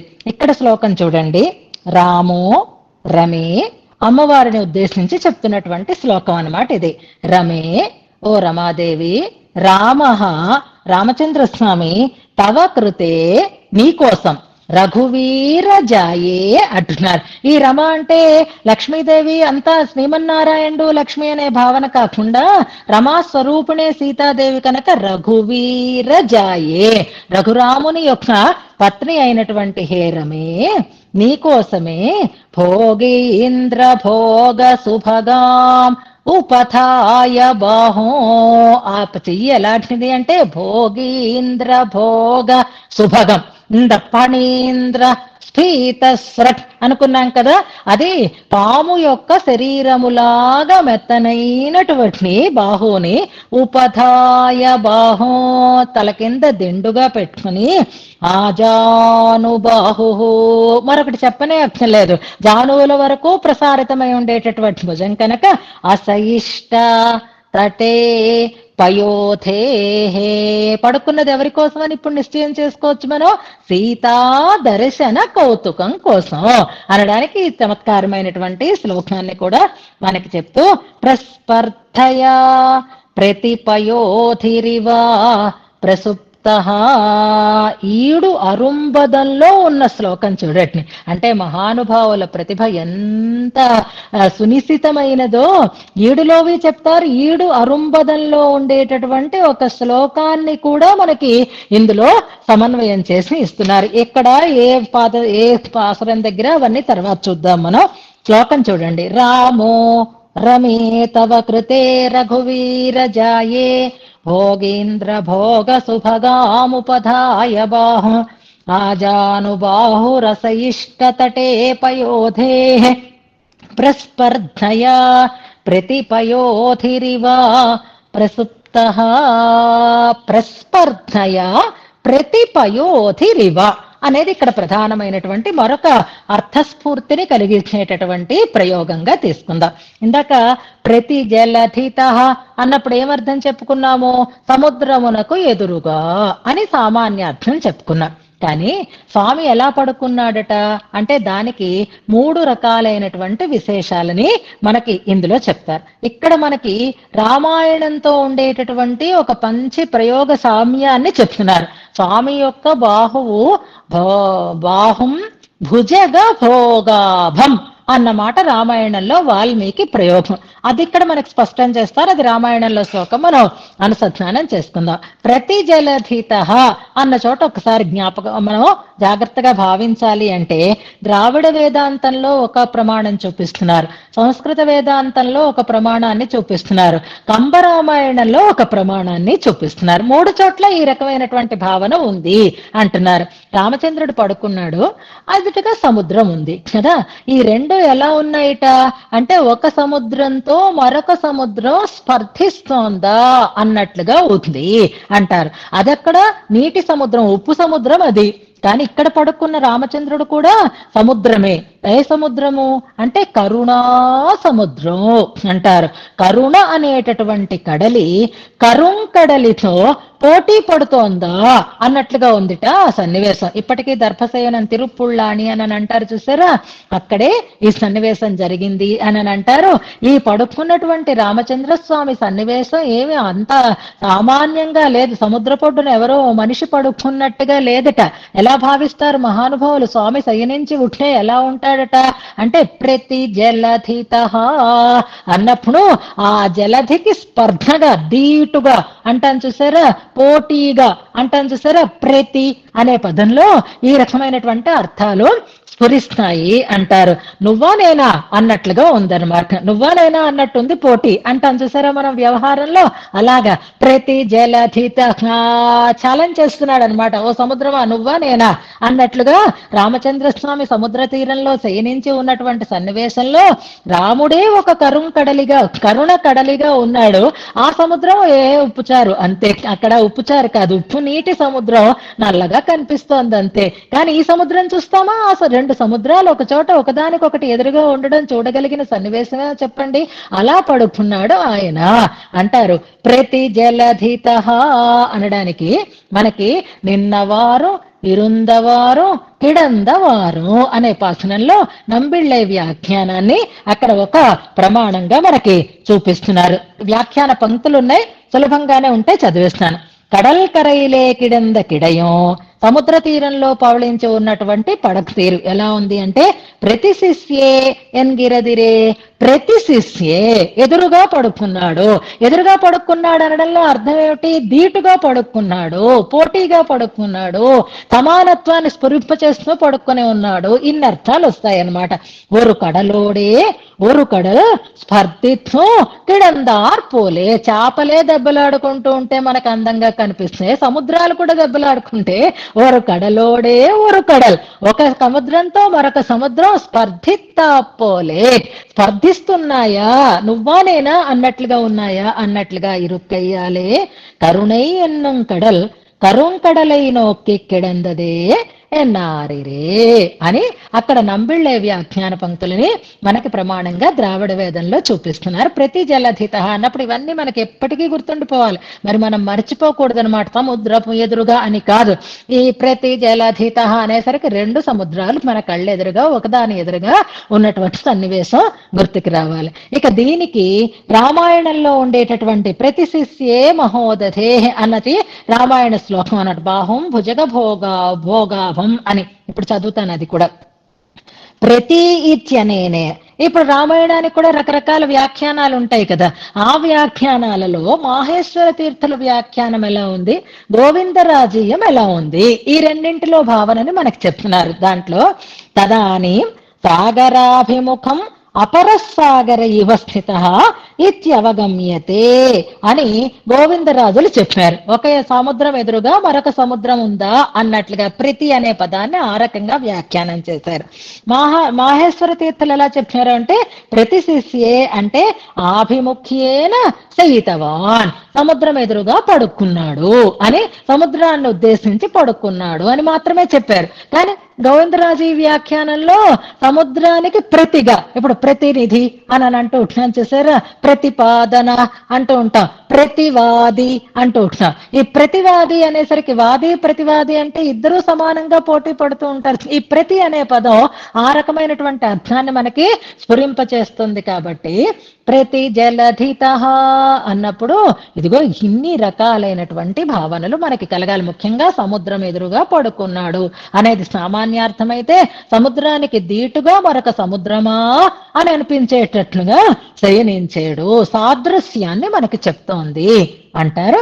ప్రతి జలధిత అనే దాన్ని మనం అంతవరకు అనుసంధానం చేసుకుందాం. అలాంటి ఒక అద్భుతమైనటువంటి స్వామి యొక్క ఆ భుజములు సదా దాన శ్రద్ధాళు దీర్ఘం, ఇది ఒకటి చాలా చక్కగా మనం జ్ఞాపకం చేసుకోవాలి. రామాయణంలో ఉండే అంశంలో గోసహస్ర ప్రదాతారం అంటూ ఆ బాహువులని వర్ణిస్తారు. సదా దాన శ్రద్ధాళు దీర్ఘం అంటారు. నిజానికండి దీనికి వ్యాఖ్యానం, సంస్కృత వ్యాఖ్యానం ఎంత బాగుందంటే అవన్నీ వివరాలు ఇక్కడ ఇవ్వలేదు. కానీ ఎవరైనా ఆ భుజాలు ఎందుకంత పొడుగ్గా ఉన్నాయి అంటే మనం విదంతి అని నేత్రాల దగ్గర ఇది దైర్ఘ్యేణ విదంతి అని అనుకున్నట్లుగా ఇప్పుడు ఈ భుజాలు ఎందుకు ఇలా పొడుగైపోతున్నాయి? ఇప్పుడు చూసిన కంటే ఒక క్షణంలో మరీ పెరిగిపోతుంది. ఎందుకు అంటేనట స్వామికి మనకి ఇవ్వడమే ఒక పెద్ద పని. ఆ ఇవ్వడం కూడా ఎంత ఎలా అంటే శ్రద్ధ అనే పదం వాడుతున్నారు చూడండి. శ్రద్ధ, ఇప్పుడు ఏదైనా సాధించాలంటే శ్రద్ధ కావాలి కదా. ఈ బాహువులకి ఆ స్వామికి దాన శ్రద్ధాళువు, ఆ బాహువులు దానమునందు శ్రద్ధ కలిగినవి అంటారు. అంటే శ్రద్ధగా వ్రతాలు పూజలు చేసినట్లుగా దానాన్ని శ్రద్ధగా చేస్తారు. ఈ శ్రద్ధలో ఎలా ఉంటుంది అంటే చేసే వాళ్ళల్లో ఉండేటటువంటి ఊనిక మనకి కనిపిస్తుంది. ఎవరైనా వాళ్ళంతట వాళ్ళుగా వచ్చి మన చేతిలో ఏదైనా పెట్టారు అనుకోండి, అప్పుడు అది కోహినూరు వజ్రం మన చేతిలో పెట్టినా మనం ఇది నిజమా లేకపోతే ఇది నకిలీవా అనే ఆలోచనతోటే చూస్తాం. ఎందుకలా అనిపిస్తుంది మనకి? ఎవడైనా వచ్చి మన చేతిలో వజ్రం పెడతాటండి అని మన తెలివితేటలు మనం చూపిస్తాం. అలాగే పాపం భగవంతుడు మన మీద ప్రేమతో మనం ఆయన దగ్గరికి రాలేకపోయినా ఆయన చెయ్యిని చాపి చాపి చాపి మరి మనకి దానాన్ని చేస్తూ ఉంటాడు, మనకి కావలసిన వాటిని ఇస్తూ ఉంటాడు. అలా ఇస్తూ ఉంటే మామూలుగా రైళ్లలో అక్కడ ప్రయాణాలు చేసేటప్పుడు ఇదివరకు ఎవరైనా ఏమైనా ఇస్తే తీసుకోకండి, చాక్లెట్ పడితే మళ్ళీ వాళ్ళు మత్తు మందు కలుపుతున్నారు, తర్వాత కిడ్నాప్ చేస్తున్నారు, ఇలా అనుకునే వాళ్ళు కదా. అలాగా మనం కొంతమంది ఏమైనా ప్రేమతో ఇచ్చినా సరే మనకి గర్వం కదా, మనకి ఎక్కడ కళ్ళని కిందన ఉండవు కదా, అందుకని వద్దు అని తిరస్కరిస్తాం మన గర్వంతో. భగవంతుడు పాపం అలాగే మనకి కొన్ని మంచి మంచి అవకాశాలు ఇస్తూ ఉంటాడు. తీసుకోండి తీసుకోండి తీసుకోండి అని. మన సంకోచమో, మన అశ్రద్ధో, మన జంకో, లేక మన అతిశయమో మనం అవకాశాలని అందుకోలేకపోతూ ఉంటాం. పోయినామనేటటువంటి ఒక స్పృహ కూడా మనకు ఉండదు. గురువులు మనకు అలాగే కదండి చేస్తారు. మన దగ్గరికి వచ్చి మన దాకా వచ్చి మన నోట్లో అన్నం పెట్టినట్లుగా మీకు ఇవి చెప్తాము అవి చెప్తాము, ఇలా చేస్తాము అలా చేస్తాము అని వాళ్ళు చెయ్యి చాపి మనకి కావలసిన వాటిని అన్నింటినీ ఇస్తూ ఉంటే ఆ చేతిని తోసేస్తాం. ఆ గురువులని మనం నిర్లక్ష్యం చేస్తాం, మాకు అక్కర్లేదంటాము, మాకు ఎప్పుడొస్తే మేము పిలిచినప్పుడు రండి అంటాము. ఇలాంటివన్నీ మనం చేస్తాం చూసారా, అప్పుడు పాపం చిన్నపోతాడటండి. అలాంటప్పుడు ఎలా ఉంటుంది ఆయనకి అంటే నిజంగా అడిగితే ఇవ్వరేమో అని బెంగ ఉంటుంది సాధారణంగా మనకి. అయ్యో అని అప్పుడు మనకు అవమానం జరుగుతుంది అని అనుకుంటాం. కానీ పరమాత్మకి ఇస్తే తీసుకుంటారో తీసుకోరో అనేటటువంటి ఆలోచన కూడా లేకుండా ఇద్దాము ఇద్దాము ఇద్దాము ఇద్దాము అనేటటువంటి ఒక తపన మాత్రమే ఉంటుందిట. అందుకే ఆ దాన శ్రద్ధాళు దీర్ఘం అంటున్నారు. అంతేకాదు సదా దాన శ్రద్ధాళు దీర్ఘం, సదా ఎప్పుడూ ఇస్తూనే ఇస్తూనే ఉంటాడు. మీరు అనుకుంటారు నాకేమి ఇచ్చాడండి భగవంతుడు అని ఓ పెద్ద ఆర్గ్యుమెంట్స్ చేస్తూ ఉంటాయి. ఏమిటి ఇవ్వాలి నీకు, నువ్వేమి ఇచ్చావు భగవంతుడికి అని అడిగితే అప్పుడు మన నుంచి ఏమీ సమాధానం ఉండదు. కానీ ఎంత ఇచ్చినా ఇవ్వలేదు ఇవ్వలేదు ఇవ్వలేదు అనుకుంటామే. చిన్న కోరికలు తీరకపోతే.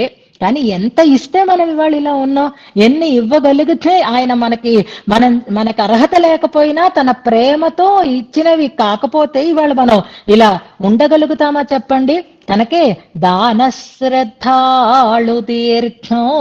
శ్రద్ధ అంటే అంతే, ఇంక ఎదుటి వాళ్ళ మూడ్స్తో మనకి పని లేదు, మన పని మనం చేసుకుంటూ వెళ్ళిపోవడమే. అలాంటివి స్వామి యొక్క భుజములు అని అంటారు. మనకి అడిగితే ఇవ్వరేమో అని బెంగ కాకుండా, ఇస్తే తీసుకోరేమో, ఎలాగైనా తీసుకుంటే బాగుండు అనేటటువంటి ఉత్సుకతతో శ్రద్ధతో ఇవ్వడం అనేది చేసేటటువంటి లక్షణం కలిగినటువంటి బాహువులు అంటారు.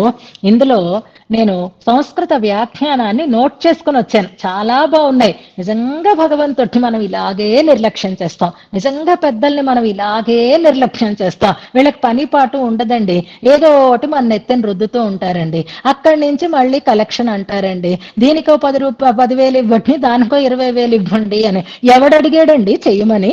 ఇలాంటి పనులు మనం అంటూ ఉంటాం చూసారా. కానీ వాళ్ళు దాన శ్రద్ధాళువులై చేస్తూ ఉంటారు. భగవంతుడు పాపం అలాగే చెప్తున్నాడు, దాతవ్యం ఇది శ్రద్ధయ.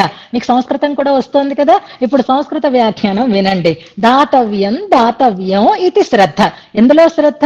ఇవ్వాలి అనేటటువంటి శ్రద్ధయ. దీర్ఘీభవత ఇవ భుజం.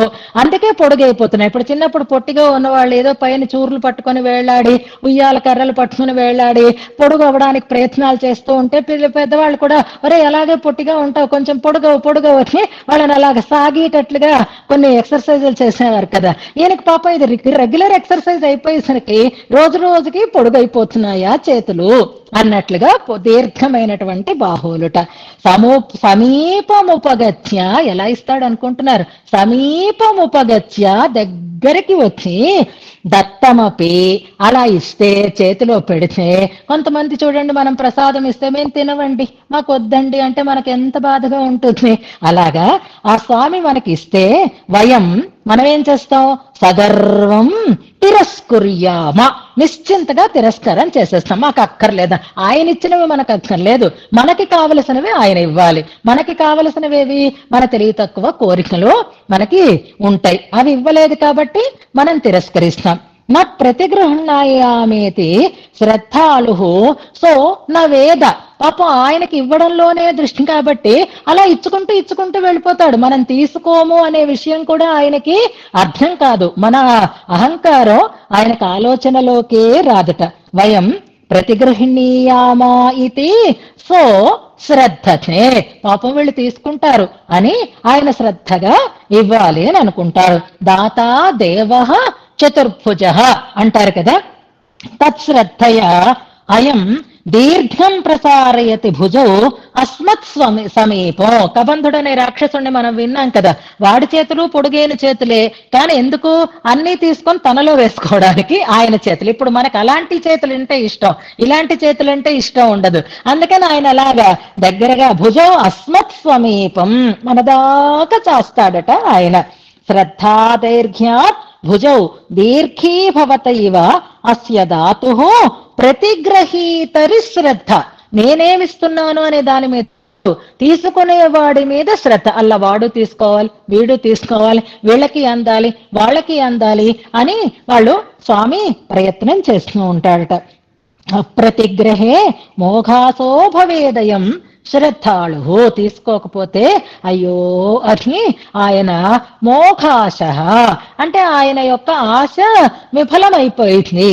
కాబట్టి ఆయన దగ్గర మన దగ్గరికి వస్తున్నాడు కనుక ఆ వచ్చిన ఆయనని మనం దూరం అవడం సభ్యత కాదు కనుక ఆయన దగ్గరే ఉందాము అంటూ ఉపాస్మహే అనే క్రియలో ఉండేటటువంటి చమత్కారాన్ని వర్ధిస్తారు. ఇంత దాకా వచ్చి పాపం ఈ పుస్తకం ఇచ్చాడు కదండి పెద్ద ఆయన, అసలు మా ఇంట్లో అల్మారీలో చోట్లు లేవనుకోండి, ఆ పుస్తకాలు ఎందుకండి బాబోయ్, మరింతగా ఏదో చిన్న మెత్తో గ్రామ్ బంగారం ఇస్తే సులభంగా మేము పెట్టేసుకుంటాము బీరువాలో, కానీ ఈ ఉత్తర శతకం అంటారు, ఈ పూర్వ శతకం అంటారు, ఇంత పెద్ద పెద్ద పుస్తకాలు వేస్తున్నారు, అందరికీ పంపిస్తారు, ఈ దాచుకోలేక నానా పాటలు పడుతున్నావు అని అనుకుంటారని ఎవరికి అనిపిస్తుంది చెప్పండి? పాపం యతిరాజవల్లి గారు లాంటి వాళ్ళకి ఈ పుస్తకం వేద్దాం, ఆ పుస్తకం వేద్దాం, పెద్దల తాలూకు మాటను విందాం అనే శ్రద్ధ ఉంటుంది కదా. అందుకని పాపం మరింతగా వచ్చి ఇచ్చేవాడు పరమాత్మ. కానీ కొంతమంది మొహమాటస్తులైతే సరే పాపం వచ్చి ఇచ్చారు కదండి తీసుకుందాం, కాదంటే బాగుండదు కదా అని ఆ ఆదరాన్ని ప్రకటించినట్లుగా దాన శ్రద్ధాళు దీర్ఘం ఉపాస్మహే అంటున్నారు. ఇందులో కనుక వచ్చి ఆయన మనకి ఇచ్చేదా స్వభావం కలిగినటువంటి ఆయన దగ్గరే మనము ఉందాము అంటున్నారు ఈ శ్లోకంలో. ఇంకా రామాయణంలో సన్నివేశం ఉంది, ఇప్పుడు సమయం లేదు, రేపు అనుసంధానం చేసుకుందాలండి. రామాయణంలో శ్లోకం యుద్ధకాండలో 21వ సర్గలో ఉండేటటువంటి శ్లోకాన్ని మనకి ఇక్కడ ఇచ్చారు. అది భుజగ భోగాభం అనే వాల్మీకి ప్రయోగానికి, అలాగే ఉపధానంగా చేసుకున్నాడు అనడానికి వాల్మీకి ప్రయోగం హర్ష ప్రయోగాన్ని సంస్కృత వేదాన్ని తీసుకుని మనకిక్కడ వివరణ చేస్తున్నారు అంటారు. అప్పుడు అందులో 21వ సర్గలో మొదటి శ్లోకమే అది. తతః సాగర వేలాయాం అంటూ ప్రారంభమవుతుంది. దర్భాన్యాస్తైర్య రాఘవ. రామాయణం మీరు వింటున్నారు కదా, వేలాసయ్యాం అన్న చోట ఇవే పద ప్రయోగాలు మనకు వచ్చాయి. సాగర వేలాయాం దర్భాన్యాస్తైర్య రాఘవ అంజలిం ప్రాంగ్ముఖ కృత్వా ప్రతిశిష్యే మహోదధే. తూర్పు ముఖంగా చక్కగా పద్ధతిగా ఆయన ప్రాయోపవేశం చేశాడు. బాహుం భుజగ భోగాభం ఉపధాయ అరిసూదన అరినిషూదన అని కూడా పాఠార్థనం ఉంటుంది. అంచేత ఇక్కడ ఉపధానీకృతమైనటువంటి బాహువు, వేలనే శయ్యగా చేసుకున్నటువంటి బాహువు, ఇవన్నీ మనకి అక్కడ ఈ ప్రయోగాలనే భట్టర్వారి శ్లోక పాదాలలో మనం చూడొచ్చు. కానీ ఇక్కడికి అక్కడికి ఉన్న చిన్న తేడా ఏమిటి అంటే, రామచంద్రస్వామి వేలాశయ్య మీద అధివసించినప్పుడు ఆయనకి బాహువునే భుజగంగా భావించారు, అంతే స్ఫూర్తి కోసం. ఆయన చెయ్యినే తలదిండుగా పెట్టుకున్నాడు, ఆ చెయ్యి భుజగ భోగాభం అన్నారు, పాము యొక్క శరీరంలా ఉంది అని తలుచుకున్నారు అంతే. ఎందుకంటే రామావతారం మనుష్యత్వానికి ఎక్కడా భంగం కలగకుండా ఉండాలి, ఆ స్థితి ఏ స్థితిలోనైనా సరే. అంచేత ఆయన అక్కడ శేషసాయి అనడానికి అవకాశం లేదు కనుక శేషుని వంటి భుజము అని చెప్పారు అక్కడ. కానీ రంగనాథుడి దగ్గరికి వచ్చేసరికి ఇప్పుడు రెండవసారి ఈ ఫోర్స్ పెడుతున్నప్పుడు ఆ నియమాలు ఏమీ అక్కర్లేదు. ఇక్కడే నిన్న మనిషి అని అనుకోక్కర్లేదు, రంగనాథుడిని సాక్షాత్తుగా దైవము అని అనుకోవచ్చు. కాబట్టి స్పష్టంగా చెప్తున్నారు పణి పుంగవే అని. ఇక్కడ ఈ రెండోసారి ఫోర్స్ పెట్టినప్పుడు మాత్రం ఆ పణి పుంగవుని స్పష్టంగా కనపరుస్తున్నారు, దాని మీదే ఆయన శయనించి ఉన్నాడు అంటున్నారు. ఇంకా విశేషాలను యథావకాశం రేపు చదువుకుంటూ ముందుకు సాగుదాం. ఈ శ్లోకాన్ని ఉపదేశాత్మకంగా అనుసంధానం చేసుకుందాం. అరుణ గారు